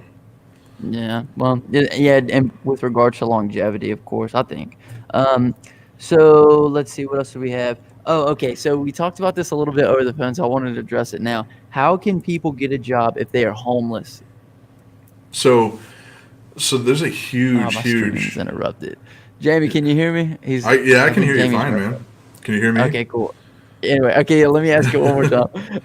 Out of for some reason it said on my end that it was buffering, but all good. Okay, so like we said, like I was saying, we talked about this on the phone a little bit. How can people get a job if they are homeless? So there is a huge, huge misconception of the homeless community. People who have been homeless for a really long time want to be homeless. They want to be that way. I've been around them. I've lived with them. That's the way they want to be. People who don't want to be homeless get into a shelter, use the programs that are provided to them, and it's simple, so easy to get out of that situation just by doing what the government, like the government has so many programs and so many steps you can take. You get free shaves, you get free food, you get a lot of stuff, man. And you can say, like, if you're getting this free stuff and you're not buying pizza every day, you're not buying booze, not buying drugs, you can get up off the ground and you can go somewhere. The struggle the struggle that happens a lot is you get people that are homeless because they got into drugs. There's nothing. The programs do the best that they can do, but that person needs to make the decision to get out of it. And there's no way Right. you can't influence someone to get out of that. You can force them, and then they'll go back to it. But Right. that's one of the hard. That's like trying. I don't even know what to compare that to. I've never seen an animal like that in my life. But Right. if you are homeless and you want to not be homeless, use the programs that are allotted to you. But remember, like, don't get greedy with it. Use them for what you need. Save your money. Don't buy pizza. Don't buy soda. I was thin, dude. I was super super thin when I was homeless. Did I show you a picture? Yeah, you sent it Uh, in the group. Dude, I was wicked thin when I was Right. homeless, and it was because I You couldn't made an afford ex food. you made an excellent point though. I mean, the people who have been homeless for a while is because they want to be homeless. I mean, I never really thought about that. I just figured Yeah, like a anybody lot of who's people homeless don't know it. A lot of right. people see this person in this horrible predicament and have never been in that predicament themselves, so they don't really recognize what's going on. And I was around a guy who actually made a decent living standing on the side of the street with a sign, and that was like that gets pretty political and can be really really different. So we'll leave that topic. But I was shocked. Right. I was really But really shocked at what happened behind the scenes of that, and I was like, oh my gosh, the guy was never coherent. Like it was drug fueled. It was drug fueled what was happening, and the guy was barely ever coherent. And he had been that way for a long time. And you wow. see a lot of that in shelters. You see alcoholism really really bad. It's substance abuse. You see a lot of people with substance abuse. When I was in the shelter, there was actually a good amount of people who who actually were in the shelter because of the economic crash. It was 2008 when it happened, and Right. a lot of people were there because they couldn't afford to live anywhere else. And if those programs weren't available to me, I I might have died. Not So not even a joke. if you got stripped of everything tomorrow and you had to go back homeless, I guess, what would you do? I'd You be would just utilize the programs and climb your way in back to the top, I guess? in today's like environment right now, the way things are Right. today. Oh Mhm. man, dude, I'd have a job in less than 24 hours right now. Where Like would you go? anywhere with the like. So I'd go to McDonald's if I needed to. Actually, McDonald's would probably be a really good place to start, especially up here. They pay $15 an hour. It's Oh, wow. yeah, it's nuts. Um, That's incredible. if I could find a pizza delivery place that supplied the vehicles and I had a license, which I do, Mhm. I'd probably jump there first because the return on delivering pizzas is wicked, wicked high. A lot of Right. even if people tip poorly, you're still making $15 to $20 an hour. So let's talk about that then. Is Domino's a good side hustle, would you say? That's an awesome side hustle. It's an awesome way. I think anyone who has a lot of debt and has a good job should probably work Domino's at night or any pizza delivery at night and use that extra income to clear up their debt. Dude, great, great Y way to make money. as a Right. driver, only as a As a driver. driver, me and you talked about this because I used to work at Domino's, and I worked on the inside making all the pizzas, and I was like, "Dude, it's there. We are getting the raw end of the deal." Yes, you got the bone side of it, man. That is, I did, man, and that bone was dry, you know what I mean? yeah. So And you made good money though, delivering pizzas, like on average? What would you say? yep, if I work nights, I will never work days because it's just not worth it. If you work nights, in between 15 and $20 an hour, and as far as the government is concerned, you pay taxes on that. Right, right, right. Yeah, yeah, you pay taxes on that, absolutely. And how do you deal with your car smelling like pizza all the time though? So I don't actually use my personal vehicle. Domino's, the one that I work for, supplies company vehicles, and How cool is that, man? Y'all must it's have some great. money up there. It's great, dude. It's awesome. It depends on the franchisee. It depends on the person. They have their own opinions. Like up here, a delivery charge is almost $4 though. The delivery Okay. charge is really really high because you get some guys that maybe shouldn't be driving every now and again that wind up in Right. ditches, and Wow. that costs money. So they Right, no, go. absolutely. Do y'all have the pizza cars with the side thing that keeps the No, pizza warm?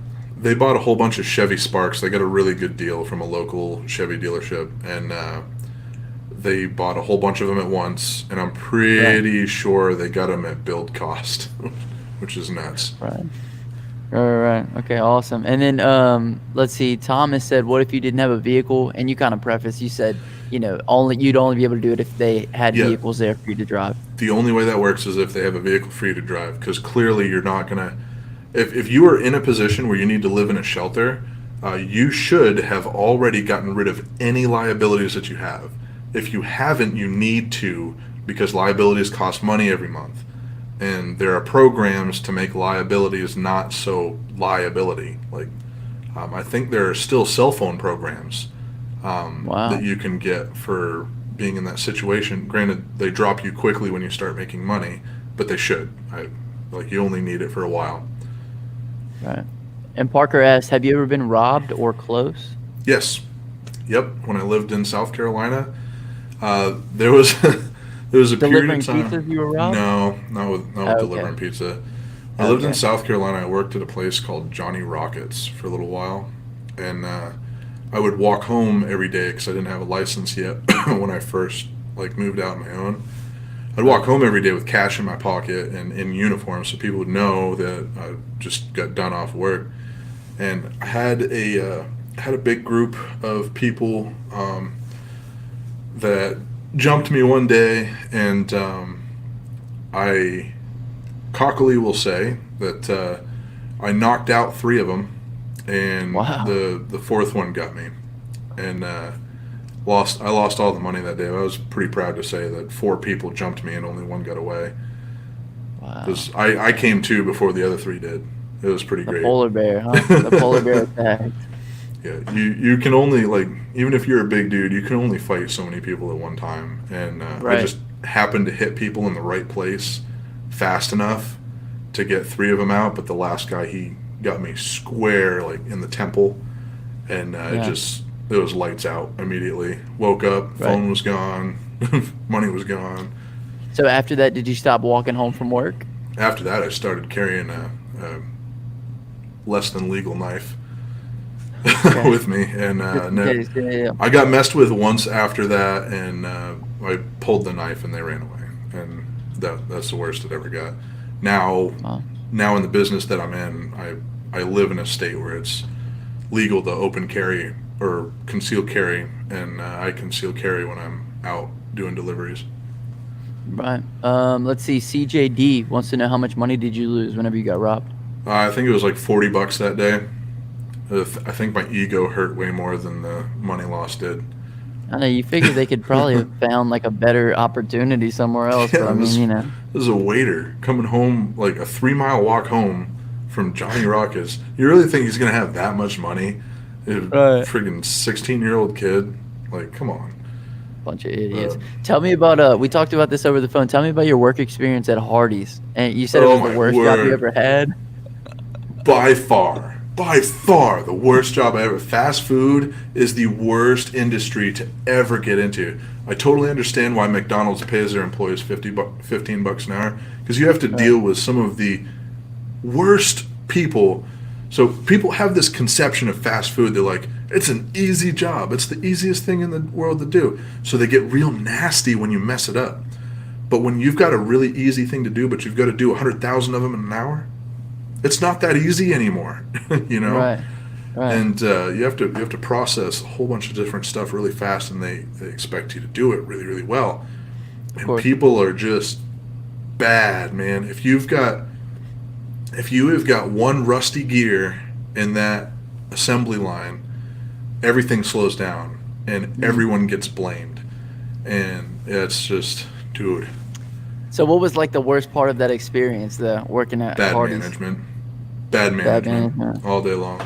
If it was managed a bit better and people like if people actually like pulled their weight on every scale, I actually think that it wouldn't be that bad. It'd just be really fast paced. And Right. you'd have to be able to deal with something going from absolutely crazy and benign to, well, what are we going to do now? Maybe I should go clean that thing over there. Right. I guess the best example of that would be Chick-fil-A, right? Yeah, yeah. Dude, every time I pass Chick-fil-A, the line is around the building. It's like the craziest thing. So we don't have Chick-fil-A up here. We don't have them No at way. all. Are you serious? We don't have Chick-fil-A. We don't have Hard. So I've got Wendy's, Burger King, McDonald's, KFC, Taco Bell. That's it. Wow. You've had Chick-fil-A though before, huh? Oh yeah, yeah. I lived in South Carolina for a while, and Right. we had Chick-fil-A there, and Right. I swear to God, their chicken sandwiches are just like the chicken sandwiches you got at school. It was like the same thing. It really Really? seemed like that. I feel like the school just ordered a ridiculous amount of Chick-fil-A every day. Right. No, dude, Chick-fil-A is delicious, man. I love it. And plus, they are constantly busy. I've been trying to get somebody from Chick-fil-A on the podcast. I actually had a Whataburger manager. Now, it's funny because you I said that watched that management was one. terrible. I actually Yeah, watched yeah, that yeah. one. Yeah. And he was actually a really good guy, man. And I felt like he probably did a good job managing. But the problem is like people are only in fast food for so long, especially the good people. So it's like, Oh yeah, yeah. Anyone who puts a solid effort in, they're not there for the long run. They have much, much better bigger things things. planned. Yeah. Right. So anyway, we talked about this as well. What are your thoughts on passive income? And is the vending business passive? Oh God, people might hate me for this one. So I have very, very strict thoughts on passive. What passive means to me is I sit in this chair and I play video games and money gets deposited into my account. Like I Right. don't do anything for it. A lot of people hopped on the vending train because the word passive got thrown around a lot. And I think that was kind of irresponsible from a couple of different point of views, because people start to think that, oh, my machine is out there working while I'm not there, so that's passive. But when you think about the time that you trade for working these machines, like I worked a 10-hour day the other day to create a collection video, right? It probably would have Right. been like an 8-hour day if I didn't have to record it. So 8 hours for $15. The time, or sorry, 8 hours for $1,500.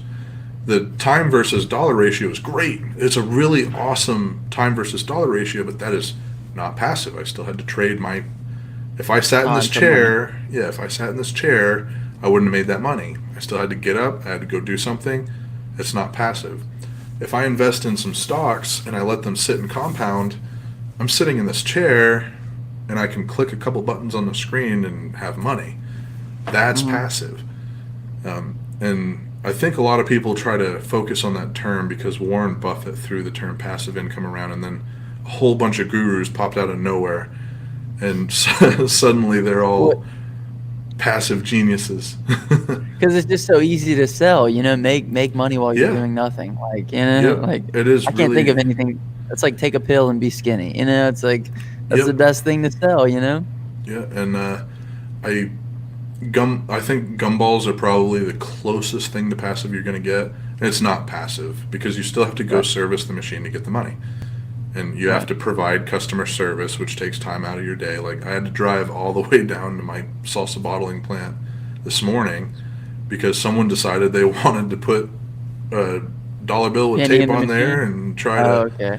try to do No the way, they thing. tried to get free, They they tried to get did. free snacks? They did, and it jammed. And then they ripped it out, and half a bill was jammed in there. So I had to drive and waste all the fuel to go down there, and just to pull this much of a dollar bill out of the bottom of the bill acceptor. I hope there So was some that, repercussions for that guy. um, that account generates so much money that I try to I try to push it under the rug. Like it's whatever. I caught someone with a coat hanger there too, but Oh, that's man. it's kind of dumb on their part. I actually get a little bit worried about stuff like that because that means that they might put their hands up in there, and if Right. you put your hand up in there the wrong way, the machine will break your arm. Like it will hurt you pretty bad, and Yikes. I get worried about that. I have insurance, so it's not like a super big deal. But if Right. you that door closes when you do that, so Mhm. if you My bad, there's a there's a oh, is that train. you? I was like, what the heck was that? But if Yeah, dude, we you live in a get your city by a fingers up train there track. and you Yeah. pull back, you're gonna chop them off. Like Ah, if you do it wrong, you're gonna get hurt. And all of that for a dollar candy bar. Just call me and tell me you can't eat, and I'll give you a flipping candy bar. It's right, not right, that. absolutely. I'm not so worried about it that. And I've actually said it to some of the staff there. I've said, listen, if you feel like you need to break into this machine because you don't have any food while you're here, just give me a call and I'll drive down there and I will give you something out of the flipping machine because it's going to Right. cost me less money in the end. To fix You it, know, of course. you know. Um, yeah, so that kind of concludes as far as my questions goes. There's a few questions in the chat, so if anybody wants to drop any last minute questions in, make sure you get them in now. But we'll go ahead and answer this one from CJD. What are your thoughts on the ATM machine business? Do you think it's worthwhile to get into? I think there's way too much capital involved in a smaller return because you've got what 3%. I think 3% is the biggest fee I've ever seen Right. on or $3 per transaction, something like Hmm. that. And that would be 3% on $100. Might be more on a $20 bill or something like that, But Right. I just you have to put like 10 grand in one of those machines. You have to put a lot of like you're putting money as product inside an ATM machine. And I Yeah. I mean, see a huge amount of people trying to process this as passive income, and it's not passive income. You have to physically no, no. service the machine. There's a Right. couple of gurus out there on it, and I'm not sold on it. I don't I think had, it's yeah, I had a video pop up in my recommendeds actually last night, and I reached out to a guy who has a business, ATM business. So yeah. hopefully I could talk to him a little bit, get a little bit more insight. Maybe there's some nuances or some different ways. But like you said, on if you're collecting 3% on every transaction, you would essentially on every $100 that people pull out, you're only making $3. So I mean, you'd have to That's a be having some lot of capital. That's so much capital, and right. you could take that capital, throw it, and if you had 10 grand right now, Hmm. go find a lot of land somewhere, fix it up, and sell it. You Right. double your money. Right. Go yeah, yeah, go flip cars or something. I mean, there's Go a million flip things you yeah, can do. flip a car, flip something. I think you'd be Right. way better off flipping something than buying an ATM machine. Absolutely. Victor Tolentino, he says, about how many subscribers do you need to get verified or whatever it's called? I assume that he means monetized. Yeah, it must be monetized. No, there's a verified thing too. There's a Is little it really? On blue check YouTube? mark.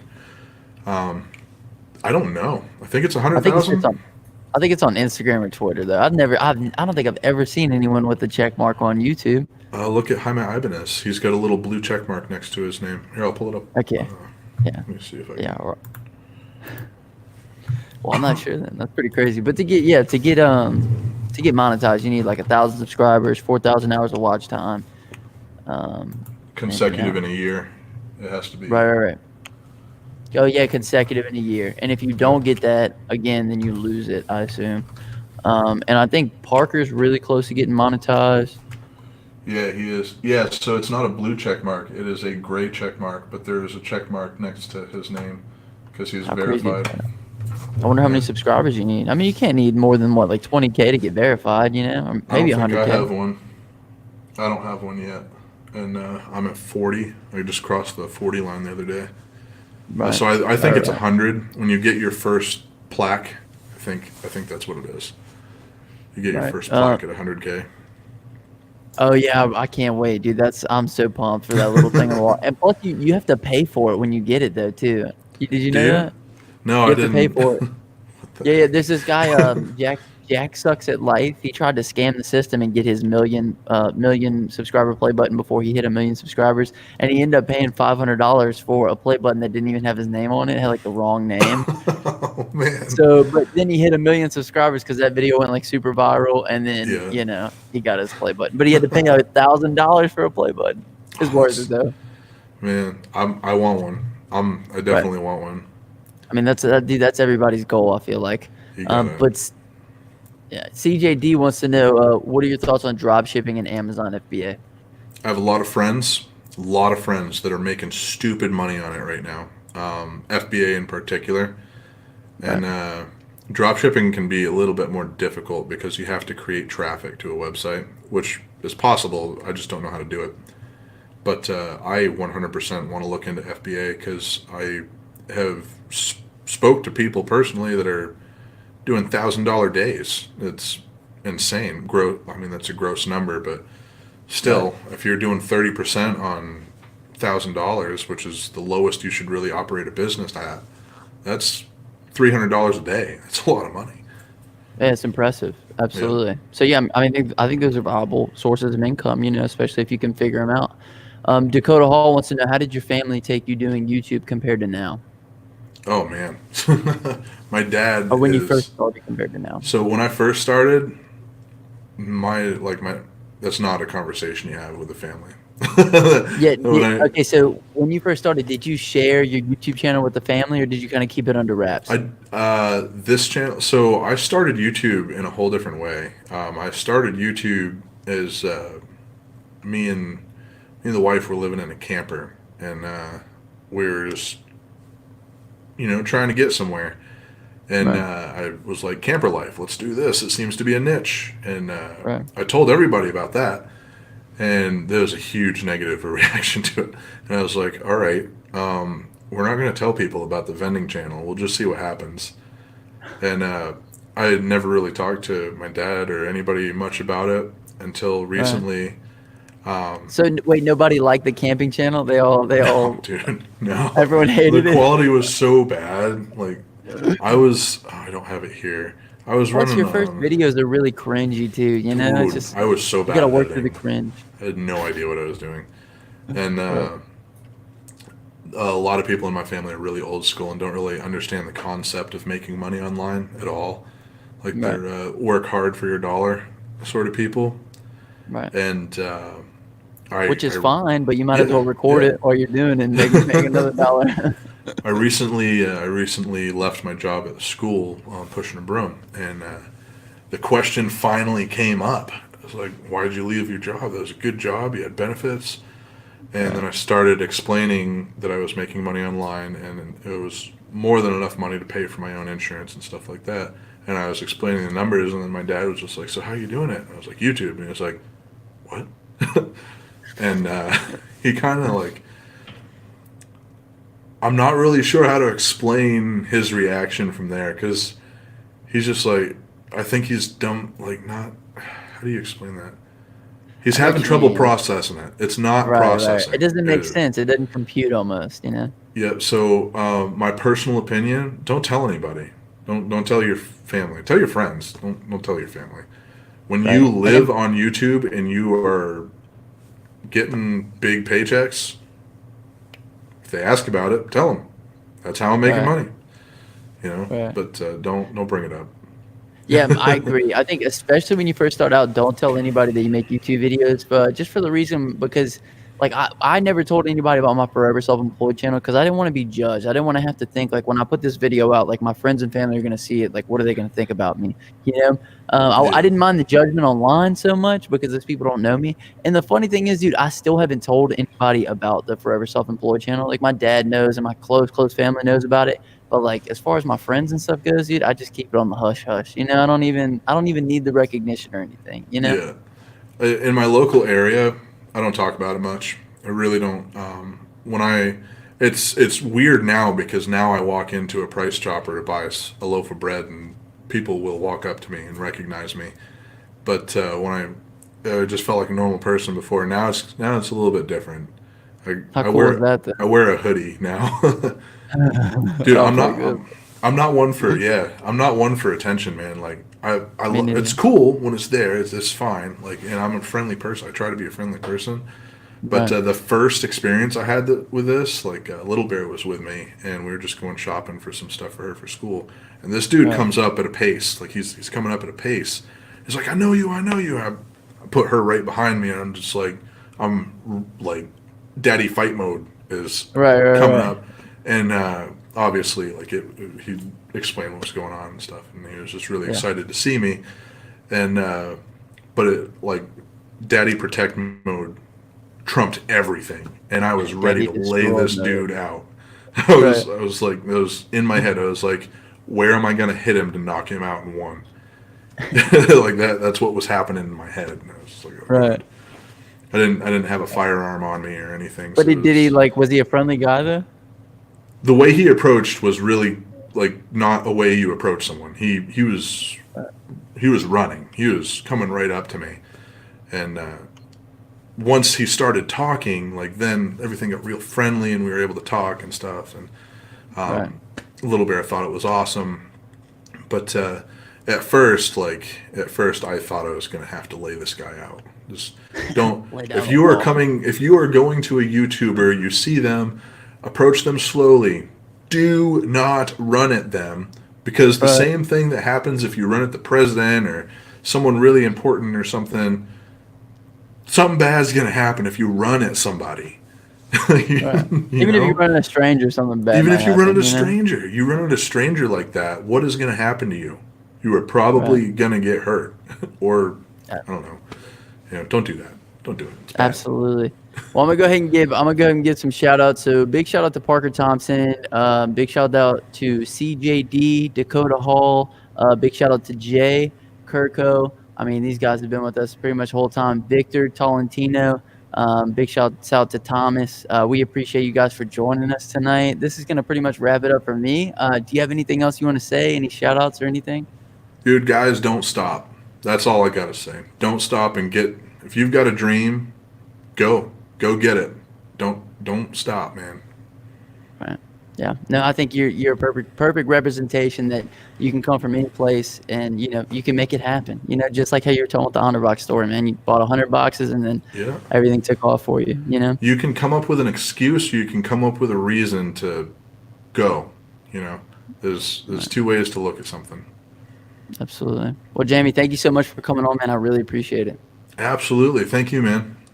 Okay. Absolutely. Well, my name is Justin. This is Forever Self-Employed. And until next time, hustle hard and get that money, baby. Peace. Dude, that was great, man.